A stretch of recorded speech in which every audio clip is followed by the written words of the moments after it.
Hello everybody, it's me JR, but you already knew that, so whatever.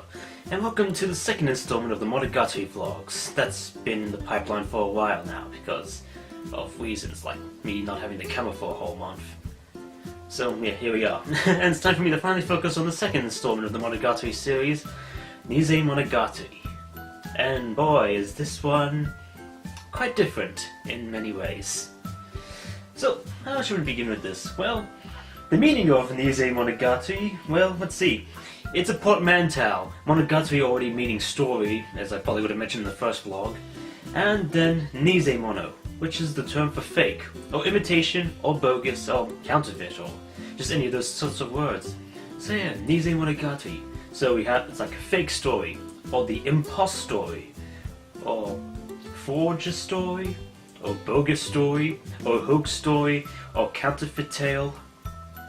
Yeah, we can keep going with all these puns. But it's basically the same deal with the first installment, Monogatari, which would basically translate to ghost story, if you just combine ghost and story with the ST together. But yeah. So then, for Nisemonogatari, well, the format is a little different this time. This time it's only about 11 episodes or so. This time only focusing on 2 story arcs. This time focused around Arawagi's sisters, Tsukihi and Karen. And boy, are they quite something.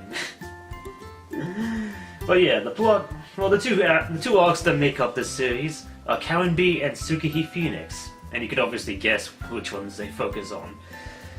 But yeah, Nisemonogatari. Nisemonogatari. Where do I begin with this? Well, for starters, I think one of the things that I would have mentioned in the first vlog was that what kind of turned me off from watching the Monogatari series in the first place is a lot of the fan servicey stuff. And most of that really comes from Nisemonogatari in particular, including that special, very special, toothbrush scene, which I made a reference to in that opening sketch, if you didn't get that. Because that's one hell of a scene.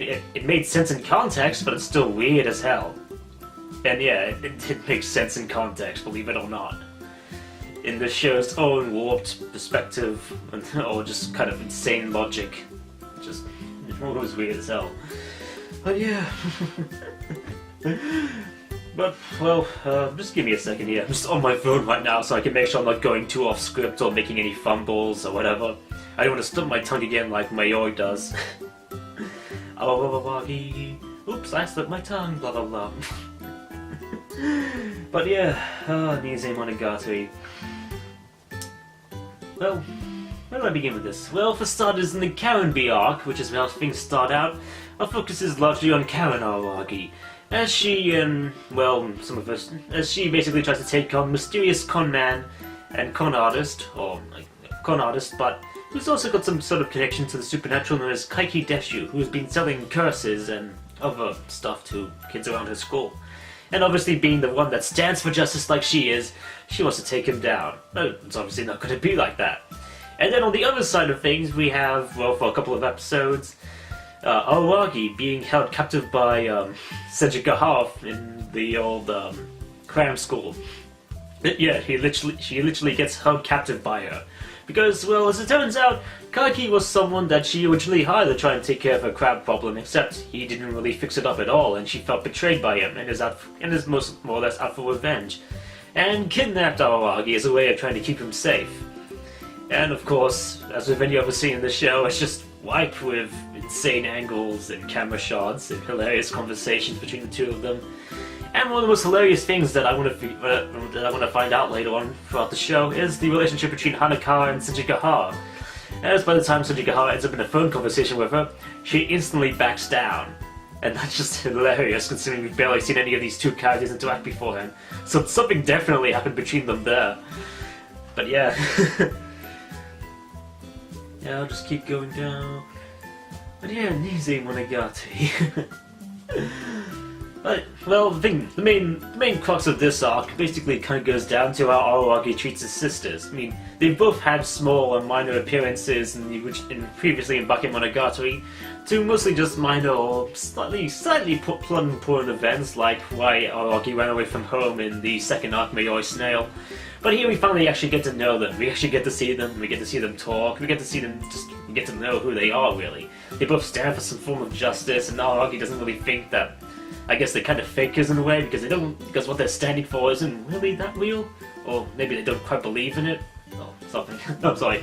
My memory of the show is kind of faded because it took so long for me to finally make this vlog, but well, yeah. I'm sorry. This is kind of getting dull. It's only like 5 minutes in, and I'm just staying so silent about it. But yeah, for the first 7 or so arcs, we get the first 7 episodes. We get the Karenby arc, which is obviously quite fun. And then for the remaining 8, 9, 10, and 11 episodes, for the remaining 4 episodes, you get the Tsukiji Phoenix arc. And it's the first episode of the Tsukiji Phoenix arc where we get that most infamous toothbrush scene.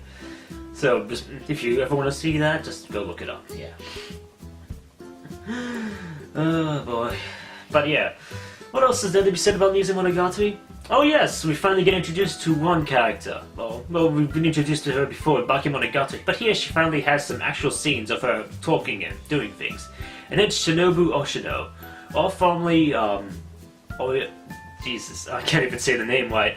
It's the, well, for the sake of me not saying the full name right, she's the vampire that turned Aoyagi into a vampire. Except now she's back to being in kid form after Aoyagi kind of just fixed things up, I guess. No, it's hard to put into words what exactly happened, because I haven't really seen it happen in full until I've seen Kizu. Which, by the way, is, you know, still coming along, if you aren't getting any theatrical screenings at all. Okay, but I digress. Yes, we finally see Shinobu Oshino, and she gets plenty of fun stuff to do, and mostly just talks a lot, including her first appearance being an extended bath scene between her and Aoyagi, of all things. Yeah, remember I said the fan service was ramped up? It sure as hell was. But yeah, she previously appeared in Bakemonogatari, but didn't really do a whole lot. She wasn't even talking the entire time. And by the time she finally starts talking here and Aoyagi asks why she just started talking now, she's kind of making up for lost time because throughout all of Bakemonogatari she was just sulking. Which is kind of hilarious, really. But yeah, she's an entertaining character, and the banter, just kind of relationship between her and Aoyagi is just kind of plain gold, really. It's hilarious, and just a lot of fun, really. And then, well, what else is there to be said? Oh yes, the character of Kaiki Deshu. He's a curious figure, that's for sure. Everything about him just screams suspicious and mysterious and just plain dark, and well, even his own general attitude is just sort of fascinating in a way. Like, even just how he looks is just plain creepy. And I don't know, it's hard to say much more about him because, like, I don't want to spoil too much about what exactly he does. And at the same time, there's still plenty more of him to be seen in later seasons where people say he gets even more interesting, and for some reason people like to call him Best Girl, so I'm very curious to see how that all plays out. And well, that's pretty much it. And then, well, we also get to meet two other specialists in the Tsukiji Phoenix arc, who are Yozu Kaganui and Yotsugi Ononoki. Yeah, it's a specialist and her doll, pretty much. And they're very fascinating characters for the brief screen time they can in these final couple of episodes. Especially as you get to see things kind of play out against how, well, there's something special about Tsukiji that I won't spoil here, but it certainly put some things in perspective, really. Especially considering just the kind of odd relationship all the characters have anyway. I mean, I guess it's kind of fair to say that Aoyagi just can't get away from supernatural. And that's obviously just kind of what goes down here. There's still plenty of fun times to be had, and hell, it's Monogatari, so it's always pretty fun. Oh, and what else is there? Oh yeah, I tried watching this series on Crunchyroll for a little bit, but it kind of got a little too annoying having to skip about 9 ads in a row, consecutively. I'm not even kidding. Like, there's a reason why I don't really subscribe to Crunchyroll. Well, I still have an account there, sure, but I don't really use it all that much because the ads are kind of annoying, and I'm already subscribed to enough services as it is. But not that I have much of a choice in the matter, because, well, the other main streaming service that's also legal, by the way, is Hanabi's website, which I used to watch both Bakemonogatari and this. And the thing with that is that their quality isn't particularly high, and it's all like all the other shows they have on there are just subbed only, which is kind of a shame. And then, well, the big upside to what they have on the service is that the masters for the Monogatari series are uncensored. They're the home video versions. They may not be high quality, but they're the home video versions. And you wanna know how I figured this out? Well, in like the first or second episode or so, we had Aoyagi visit Kanburu's house. And Kanburu was completely naked lying around with her books. And, well, in the Crunchyroll version, when we see her lying down, we have a giant stack of books covering her ass. And then when I just switched over to the anime version and watched that, those stack of books weren't there anymore. Just like the easiest deduction you can make about, hey, is this the home video masters or the original TV masters? But yeah, anime has those. And then, well, after this, well, I still have Nisemonogatari Black to go on to, and the Monogatari second series, and then anything after that, I have to move over to Crunchyroll. Because Hanabi doesn't have the West on there yet. They might be adding them soon. They did say they were going to be adding dubbed shows to their lineup at Supernova panel that I went to, but I don't know when that's going to be happening. But yeah, that's a funny thing that kind of happened while I was watching Nisemonogatari. But of course, one of the main points of this entire series, and well, that kind of just gets encapsulated in its name, is what's fake. It's like, is the faker more real than the real thing? Is the faker on an equal ground as the real thing? Or can the faker just not be on any level against the real thing? And I think that's a question that kind of gets brought up a lot. I mean, the first arc, Karen B, kind of focuses around how Aoyagi views Karen's just general attitude and her view on justice and what she tries to stand for. And then on the second arc, without spoiling too much, it's mostly about Aoyagi's feelings towards his own sister. I mean, what if his sister isn't really his sister in a way? I mean, is that kind of fair to say? Who knows? But yeah, I think I've kind of gone over as much as I could regarding Nise. I don't want to keep this vlog going on too long. I mean, the Bakemonogatari vlog went up for about 17 minutes, and back when I was filming it, it got split into 2 files because they went on too long. So like that small flash you might see partway through the video is because of that.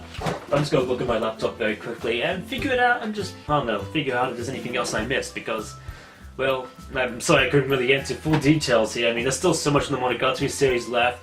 It's been a while since I actually watched Nise because I had to wait for me to get the camera back. And now I still got like a whole stack of DVDs and Blu-rays on my shelf that I need to get around to watching, or haven't watched but I still need to get around to reviewing. There's just so much I have to get onto, and then Smash is coming up very soon. And then after that, well, I'm likely going to be going to MadFest, which means I'll be able to hang out with the Ozcast crew, which is, you know, Dazza and Canepa and maybe Darcy. And well, that'll be fun. So you can go ahead and bug them about that. But yeah, it's just a show, really. It's just Monogatari is, well, I wouldn't say it's nothing of my favorites right now, but it's honestly kind of just really getting my liking a lot. And I also can't wait to see how this series advances. I mean, all the characters are interesting and fun, all the plot lines are sort of, well put together and just kind of well interesting in how these characters have their own conversations about what's going on. And while Nisemonogatari isn't exactly better than Bakemonogatari, it's still pretty good. I mean, it's still, sure, it doesn't exactly have the same format about Aoyagi meeting one girl after another and helping them fix up their problems, but after seeing that all play out in Bake, we don't really need to see it happen again. I mean, here everything's been already established for us, so they can move on to doing something more different and something even more interesting, which they kind of do here. I mean, the focus on Aoyagi's sisters is pretty great, and I'm interested to see if there's anything more that happens with them. I can't wait to see everything else that goes on. I mean, next up in Nisemonogatari Black, we get a full-on flashback about Hanakawa's days with the cat spirit that's inside her.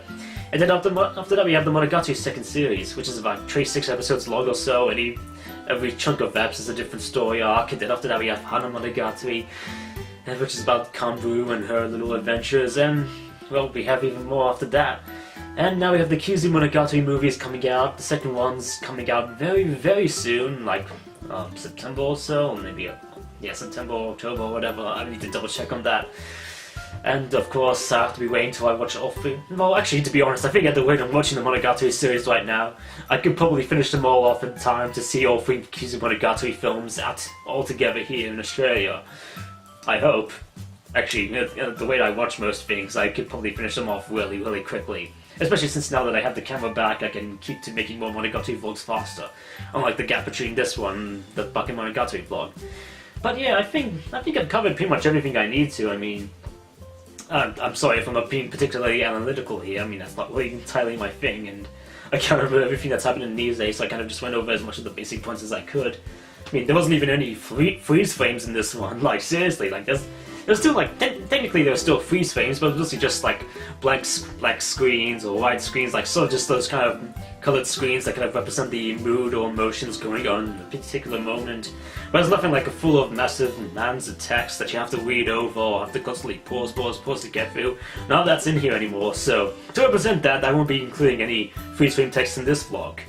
But if they do make a comeback in any of the future series, then, well, sure, I'll probably be pausing for most of them, and be including them in my respective vlogs for them as well, so you can look forward to that. Maybe. I don't know.